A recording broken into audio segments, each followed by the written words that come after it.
Welcome to DSGN View Nigeria. Here we think out of the box to offer alternative solutions to problems combating our nation. My name is Oluwafumito Adeleye and I am with Diaspora Solution Group Nigeria.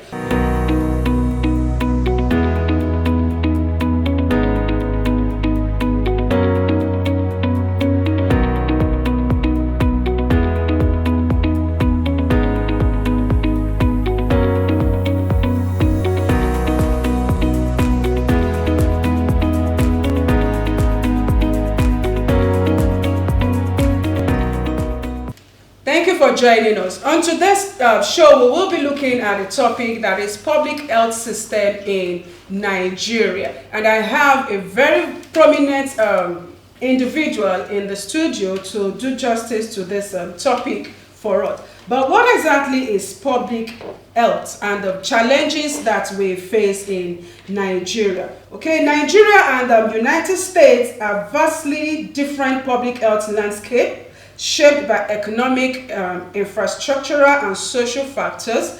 While Nigeria grapples with infectious diseases, limited healthcare access, and weak health data systems. All right, the U.S. benefits from the advanced healthcare infrastructure and widespread insurance coverage and robust health programs, healthcare programs. Now, comparing this context helps identify critical gaps and potential strategies for improving health outcomes in Nigeria by learning from the U.S. experience. Now, to do justice to this topic, as I said earlier, I have with me Dr. Oluwole Fajolu. He started his medical training and internship at Lagos General and Island Maternity Hospitals with a short surgery residency at Lagos University Teaching Hospital. He also completed general surgery residency and fellowship in cardiothoracic at Harlem Hospital in New York, United States. Okay, he also joined the Kaiser Permanente Medical Group as a partner for over 25 years in Los Angeles, California. And currently, Dr. Fajolu is the expert reviewer of California State Medical Board. Dr. Fajolu, thank you for joining us on the program today. Thank you. You're welcome, sir. All right, sir, I would want to know what are the primary infrastructural challenges that affect healthcare delivery in Nigeria, and how can we compare the Nigerian infrastructure to that in the US? Well, first of all, thank you for inviting me, and I'm very glad with what you are doing in Nigeria to get a perspective of what is going on in the developed country and how Nigeria can benefit from it. Okay. Now, infrastructural challenges, there are many. We can start with, what you all know, energy is a big factor. Okay. We don't have a continuous flow of electricity in Nigeria. Hospitals, homes, clinics all have to have generators to be functioning. Okay. So that is one of the challenges we have. Then there is water. Okay. Water should be readily available, clean water. Okay. It's used in the lab, it's used in the clinic, it's used in the operating room, it's used everywhere. Those are certain basic things we need to have. Also, we have good roads. Unfortunately, most of our roads are congested, very congested. We have to find a way to get traffic moving better. There are many things that need to be done with that, because take for instance, looking at healthcare. If you have an ambulance carrying a sick, burnt, or injured patient, they can't get to the hospital on time because of the traffic or the problems. Another challenge we have in Nigeria is the availability of the healthcare centers. Okay. we don't have enough. Just like we have so many churches and so many mosques, we need so many healthcare facilities. I would call them health centers where patients can go and get treatment without a long wait, with the availability of medications and things like that. Yeah, sure. So those are the main infrastructural challenges I see. Okay. Thank you, Doctor. I would like to ask this question. Talking about lack of medical care, lack of infrastructure, how do you think funding and resource allocation concerning medical care can affect the delivery of public health in Nigeria? Right, you were talking about funding. Yes, Yes, sir. how do you think it can affect the effective delivery of public health in Nigeria? Very good. It has to be done in two ways. Okay. There is the government factor and there is the private factor. Okay. In the US, for instance, let's take the elderly. Usually, people over 65 are covered for their health care by what is called Medicare. That is funded by the federal government in Washington, D.C. Okay. That is, anybody over 65 can go to a hospital or a clinic, you get care, and you don't have to pay most of the time. Yeah. Obviously, the money, the funding is there because people are taxed and revenue is there. Okay. Now, let's talk about the other people. People that are less than 65 or people that are indigenous, there is what is called Medicaid. Medicaid is a social healthcare process whereby, majority of the people, students, people that have jobs that do not make so much money can get health care. It is subsidized by the federal government and by the states. Okay. Okay. Right now, there is a debate in Washington, D.C. about cutting Medicaid. And I'm sure you all heard of what is called Obamacare.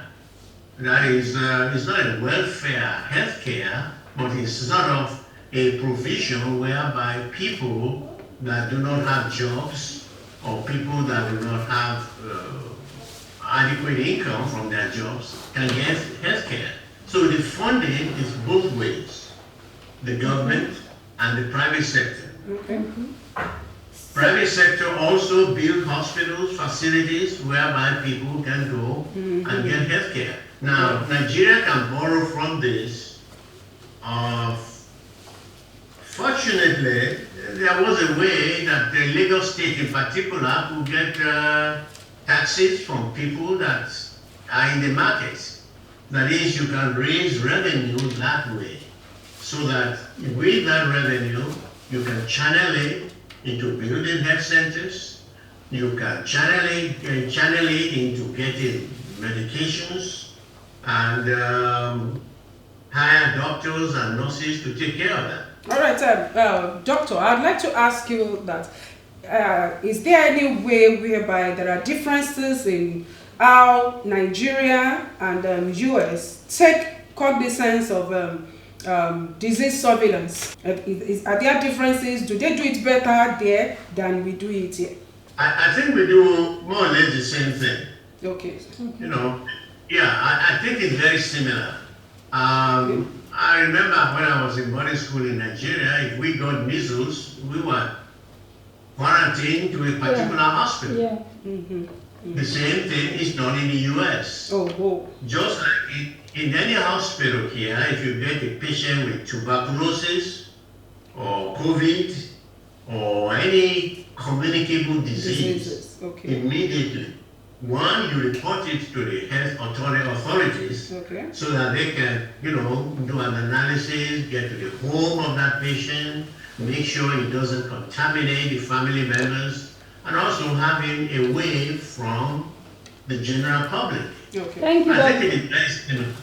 Thank you, Doctor. So what do you think is the major barrier in achieving a universal healthcare coverage in Nigeria, and how can you relate it to the one we have in the United States of America? Well, universal health care, as I was mentioning earlier, it's a very difficult topic. One, because it's very expensive. Okay. Even the government cannot shoulder it because it depends on how much care you need. Even basic care to get your immunization or to get a regular yearly checkup, that's one thing. But if you need surgery or if you need any expertise for some things, it requires a lot of money. Now, to get it universal, the government in particular has to be very well funded. And that's where taxation comes in. Okay. In Nigeria, we do have the money, we have the revenue from oil or whatever. Unfortunately, we don't channel our revenue in the right direction. Okay. So those are the challenges we face in Nigeria. There is so much corruption that even if the money is there, it's not directed in the right direction. In the right direction. Okay, so Doctor, can you compare the policies made by governments towards infectious diseases in Nigeria here to that in the United States, sir? Towards infectious disease? Yes, sir. Government policies that are laid down concerning infectious diseases. Let me go back to just 4 years ago when we had COVID. Okay, sir. I must say Nigeria did better than many other countries. We were expecting a lot of mortalities, considering how we all are crowded together, the market and all that. Fortunately, Nigeria did not do as bad as was expected. So it is comparable.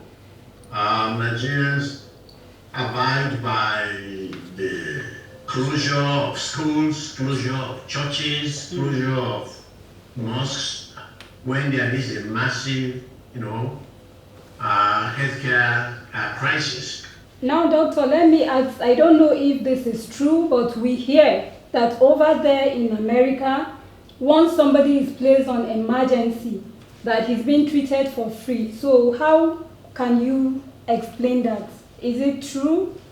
Compared to Nigeria, where when you have emergency, you're expected to pay some certain amount of money before you can get attention, and somebody might even end up losing his or her life. Yeah. So we were told that over there it's free. I don't know if it's true. With the way Nigeria, with what we do have in Nigeria by way of revenue, there should be no problem to treat patients with emergencies. Okay. In the US, as I mentioned earlier, let's say there's an accident. Let's just take that. The ambulance takes you to a hospital. Okay. No matter where you go, unlike in Nigeria, they are obligated to take you in to treat you. Sure.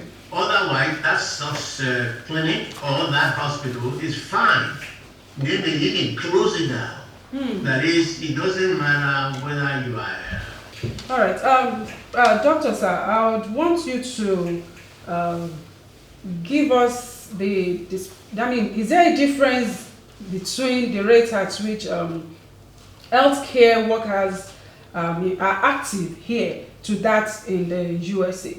Do you think healthcare providers are passionate enough here in Nigeria compared to those in the US? In the US, most people strive to do their best for their patients. Okay. I believe in Nigeria, an average Nigerian doctor or nurse would do his or her best to take care of the patient.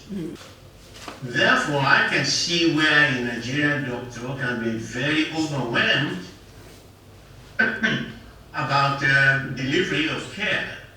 Part of that, that comes with the training of doctors in Nigeria to be passionate, compassionate, and to be diligent in doing the care. Okay. But as far as the interest of the patient is concerned, I think they are comparable.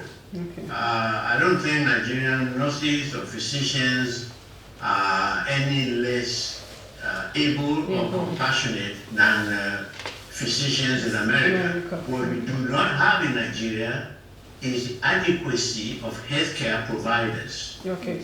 For instance, Nigeria has a population of about 250 million people. And right now we have about 35,000 doctors. In 2050, Nigeria's population is estimated to be about 400 million. Now, you can imagine how many doctors we need. If Nigerian doctors are not well paid and not well trained, they will find greener pastures outside. Therefore, Nigeria is obligated to look into healthcare delivery by local physicians and nurses. Our ex-president had to go to Britain to get care. If you have enough doctors, it won't and I know we have very, very brilliant doctors, nobody will be going out of the country. Now, doctor, how does community engagement over there and the one in Nigeria, how can you differentiate it? There are many community hospitals and state hospitals which are funded, some of them privately owned and some of them by the state. Okay. Now, in Nigeria, I believe the private hospitals, they operate independently. Yes. And unfortunately, there is no oversight by the state about the quality of care. Definitely. Okay. In America, even the community hospitals, they are audited by the state for compliance with respect to hygiene, with respect to how they dispense medication, how they take care of patients.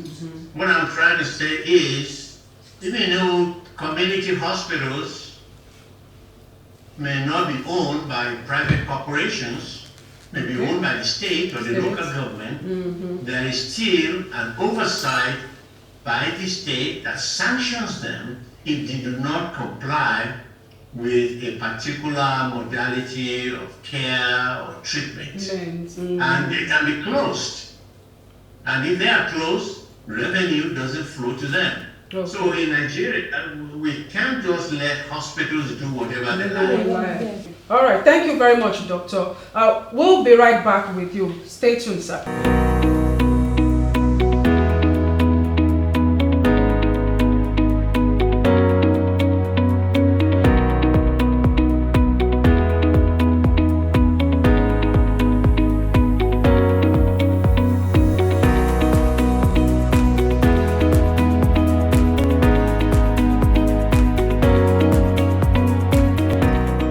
Welcome back. We still have Dr. Oluwole Fajolu with us in the studio, and sir, I would like you to give us a parting word to Nigerians, to the government, and to those in diaspora as well on our view and the way we are supposed to treat patients that come to hospitals for medical attentions. Well, I think it works both ways. If we hold our government officers accountable for what we vote them to do, things will work. By that I mean, if the government itself makes funds available and build hospitals, provide medications that are not fake to patients, the patients will be willing to pay their taxes or whatever is required. Yes. Just like in America, that is, even though you have a patient that comes in that needs an operation and dies, that death needs to be investigated. Yes. Quality of care is very important. And therefore, not only does the government need to provide the hospital, or the private sector needs to build hospitals, they have to be ratified, they have to be inspected, and the care has to be audited. For instance, let's take nursing homes. They have yearly, or at times twice yearly, audit, whereby the inspectors come in to check about the care progress of patients. Not just make these clinics and hospitals a factory to make money, but the quality of care needs to be Improved. inspected and to be improved. All right, Yes. thank you very much, sir. All right, viewers, you've heard it all from Dr. Oluwole Fajolu, and he's been able to elaborate more on the public health here in Nigeria. We've seen and heard the way it is being done there in diaspora. We wish Nigeria all the best, and we pray for improvement in our healthcare services. All right, thank you for joining us on today's show. It's been nice having you here with us. Linda, it's been so beautiful having you on the show. All right, so we'd love to hear from you. Comment, like, and also share on your social media, and see you on the same dial next time. Bye-bye.